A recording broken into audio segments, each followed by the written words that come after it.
Hello everyone, in this video I will show you how to get auto clicker on Chromebook. To get it, you have to go and click on Chrome Web Store. You can also go and click here and you can also search for Chrome Web Store. Now once you're here, click on it.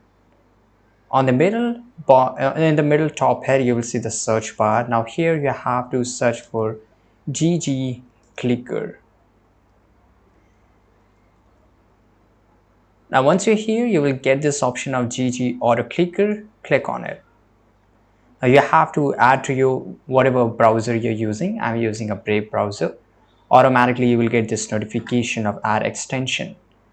In just few seconds it will get downloaded, as you can see here. Now what you have to do, let me show you. So here you will see this, let me show you once again. So here you will see this puzzle icon. Click on it. Make sure you pin it. Once you pin it, you will get this option of GG Auto Clicker. Click on it. Now this is interval, right? And let's say that I set it for 0.9, right? Interval unit, I will select up to, let's say, milliseconds. Mouse button left, okay, I will just select the left here, click type single and click on save settings. Now in just few seconds it is done.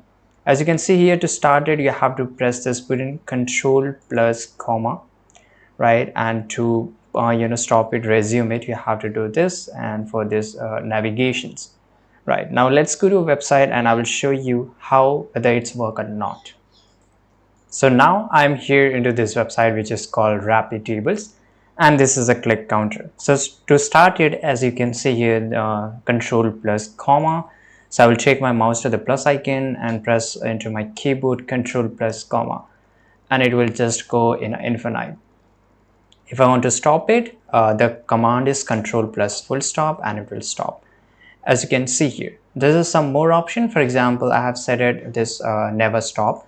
So until and unless I don't press control plus full stop, it will never stop, right? You can also change this cursor position. For example, I want to pick a location until and unless let's say that I want to put it here. So I have to enter x-axis and y-axis, and until and unless if I don't take my mouse pointer here, the counter will not start, right? The click will not start. So this is how you can do it. It's really easy. I hope you found this video very useful. Subscribe.